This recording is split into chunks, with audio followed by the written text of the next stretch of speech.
Hey guys, and welcome back to the channel. My name is Jermaine Payne and I'm super excited to be here with you guys for another video. In this week's video, we're going to be talking about customer research. Now, what is customer research? Customer research is basically you understanding the pain points and the desires of your customers. So what is it that's incentivizing them to purchase whatever it is that you're selling? Now, that's super important because it doesn't matter what platform you're advertising on, you need to understand what makes your customers buy. Let's tie this with Facebook as well too, and what's recently happened on Facebook. So Facebook has removed 5,000 interests that you were able to target before in the past. So that means that the targeting on Facebook now is going to be less specific towards your audience and a lot more broader. So for example, let's say you're in the health space, right? And let's say you're targeting something like people that do 5K runs or 10K runs, and these are audiences that I know you could find in Facebook. Now, instead of going that granular, you might only be able to find people that run broadly, you know, so it's not getting into those pockets that we were able to get into in the past. Now we have to take a more general approach, but even so, within taking a general approach, what's going to be most important is to understand your customers so that when you're crafting your message, you can craft it in a way that they identify, hey, this brand is speaking to me. You know, so I'm going to share with you some ways that you can go about to get that type of information about your customers. So let's jump into it.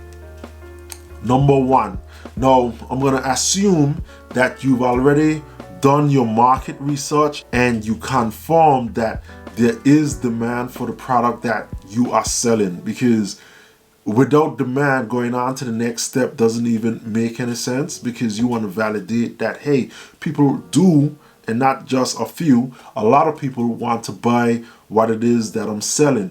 That's my first assumption. My second assumption is that this is a new brand just starting, so you don't have existing customers, but you're trying to understand how you can craft your messaging to get those customers. All right, with that out of the way, the first place I would start is with surveying your target audience. So when I say surveying your target audience, what I mean is that you know who you would like to market to, right? Like, you have a general broad idea of that, but what you want to understand is like, why would they purchase from any brand versus another brand, right? So what you can do is do in-person surveys, you can do over-the-phone surveys where you can start with friends and family members. Now, starting with friends and family members, there can be some bias behind that, but the information can still help you. You just need to get higher numbers, so it's not like this bias of people that want to see you win. You want to get more unbiased data, because obviously your family members and friends are going to try to help you. So the information that they give you may not accurately represent how they would think about another brand when they're making a purchasing decision. So you want to be aware of that. But from the information that you're able to extract from them, there can still be some value there. So think about your target audience. You can go on the street, you can ask questions. So let's say your business is a clothing brand. That's easy. A lot of people like to start clothing brands, right? You can go on the street, approach people whose style match what it is you want to offer, and ask them, hey, like, why did you buy this shirt, for example? And you want to compliment them, obviously, like, hey, nice shirt, I really like it, who is it from? Can I ask you a few questions? I want to start a clothing brand like this, we're going to be selling shirts like this or whatever. And you go out there and you survey. The more data that you can collect, the better it'll be for you. So you want to ask questions, and really what you're trying to get at is what makes them make the purchasing decision. Like, why did you buy this shirt? Like, what was it about this shirt that made you said yes? And then on the flip side, you want to understand like what they would be like, what would stop them from purchasing from a brand as well too.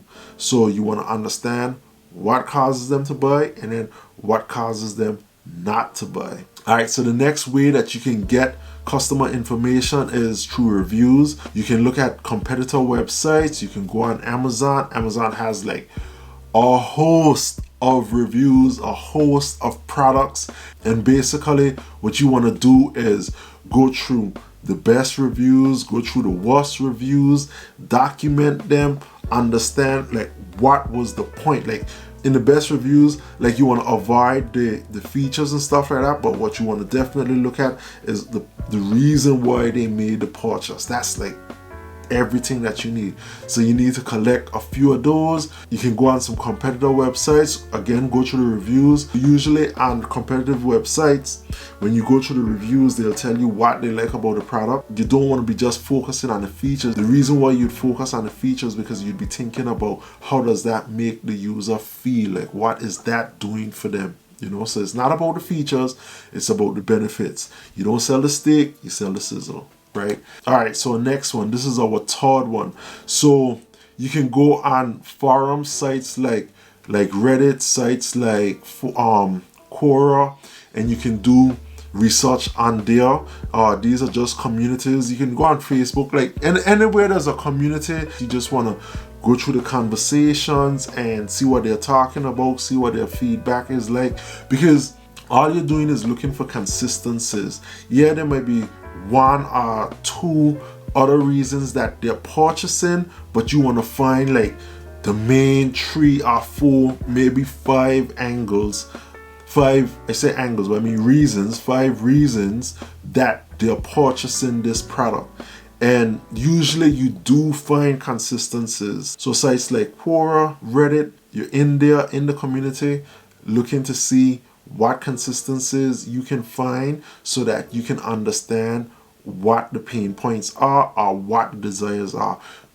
And it's really always those two. You're always looking for pain points, so people want to get away from an existing situation, a problem that they have, or they have a desire in mind. They want to feel good. Like usually that's people just want to feel good about themselves. That's usually what it is. But you need to understand the specifics of that because it's not going to be the exact same thing. So like, yes, they want to feel good, but that can look different for different reasons. So that's why you'll find consistencies along the way. All right, so I'm going to give you a bonus so that you can get even better results. So now you understand your customers, right?